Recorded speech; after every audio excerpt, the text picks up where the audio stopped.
Warning: the unauthorized use of this video is illegal and punishable under the law pursuant to RA 8293, also known as Intellectual Property Code of the Philippines, and other laws, prohibiting reproduction, distribution, modification, and commercial use without prior written consent.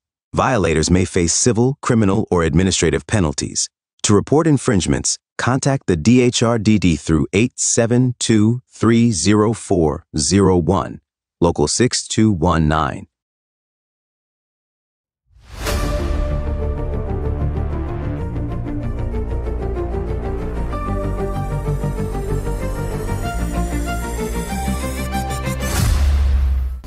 Magandang araw po sa ating lahat. Ako po si Police Corporal Jerem G. Luis from the Guardian of the Highways, Highway Patrol Group.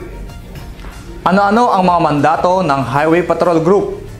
Ang mga sumusunod ay ang mga mandato ng Highway Patrol Group. Ito ang: una, enforcement of Republic Act 10883 or the new Anti-Carnapping Act of 2016. Pangalawa, conduct of anti-highway robbery. Pangatlo, enforcement of traffic laws, rules and regulations. At ang pang-apat, to provide traffic direction and control. Ating pag-usapan ang tungkol sa carnapping. Ano nga ba ang carnapping? Ayon sa Republic Act No. 10883 or the new Anti-Carnapping Act of 2016, ang carnapping ay isang krimen na tumutukoy sa pagkuha ng isang sasakyan ng ibang tao nang walang pahintulot ang may-ari nito o sa pamamagitan ng karahasan o pagbabanta laban sa isang tao o paggamit ng puwersa sa mga bagay. Kaugnay na batas tungkol sa carnapping. Mayroon tayong unang umiiral na batas patungkol dito. Ito ang Republic Act No.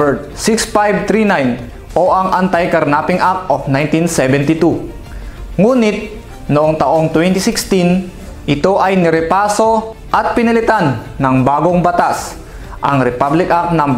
10883. Ang Republic Act No. 10883 o sa kilala rin bilang the New Anti-Carnapping Act of 2016 ay isang batas na naglalayong magtakda ng mas mabigat na parusa at mas mahigpit na implementasyon laban sa carnapping na ginawang hindi maaaring makapagpiyansa kung malakas ang ebidensya ng pagkakasala. Bailable or pwede bang magpiyansa ang isang taong nasasakdal sa kasong carnapping? Sa pangkalahatan, kung mahina ang ebidensya ng pagkakasala, maaari ka magkaroon ng karapatan na magpiyansa. Ngunit, kung ang carnapping ay ginawa sa mga sumusunod na pangyayari na naaayon sa batas, hindi ka pwedeng makapagpiyansa.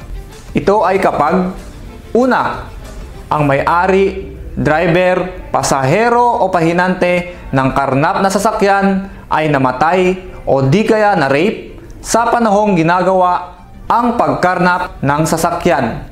Pangalawa, kung ang pagnanakaw ay ginawa ng mga kriminal na grupo, gang o sindikato.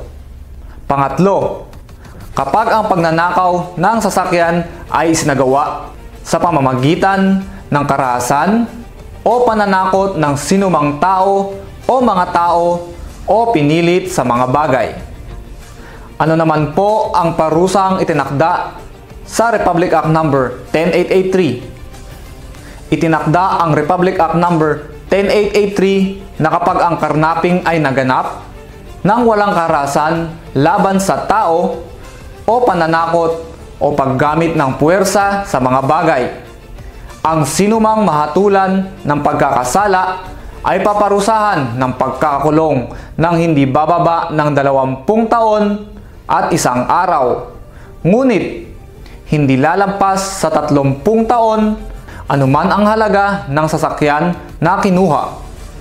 Sa isang banda, kapag ang carnapping ay isinagawa sa pamamagitan ng karahasan laban sa mga tao, pananakot o puwersa sa mga bagay, ang pagkakakulong ay hindi bababa sa 30 taon at 1 araw, ngunit hindi hihigit sa 40 taon.